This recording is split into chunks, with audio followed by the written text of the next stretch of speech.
మహిళా బీసీ ప్రెసిడెంట్గా చేస్తున్నాను, మహిళా ప్రెసిడెంట్గా. యాక్చువల్లీ ఈరోజు మన రామకృష్ణ సార్ గారు ఝాన్సీ ఐపీఎస్ మూవీ రిలీజ్కి నన్ను ఇన్విటేషన్ చేయడం జరిగింది. సో నేను ఇక్కడ ప్రసాద్ ఐమాక్స్లో ఈ మూవీ చూడడానికి రావడం జరిగింది. ఈరోజు ప్రసాద్ ఐమాక్స్లో ఝాన్సీ ఐపీఎస్ మూవీ చాలా అంటే చాలా అద్భుతంగా తీశారు. చాలా రోజుల తర్వాతకి థియేటర్లో ఒక మహిళ, ఒక పోలీస్ ఆఫీసర్గా, మన ఐపీఎస్గా మనకు ఈ మూవీ అనేది పరిచయం చేయడం జరిగింది.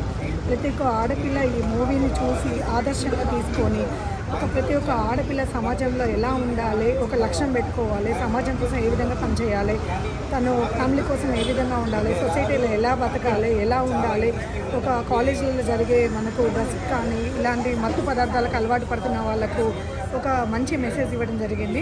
చాలా అంటే చాలా సంవత్సరాల తర్వాతకి మంచి మూవీ గతంలో ఒక విజయశాంతి గారు తీశారు. సేమ్ అదేవిధంగా ఈరోజు లక్ష్మీరాయ్ గారి ఈ మూవీని ప్రేక్షకులకు ముందుకు తెలంగాణ రాష్ట్రం 33 జిల్లాల్లో రావడం జరిగింది.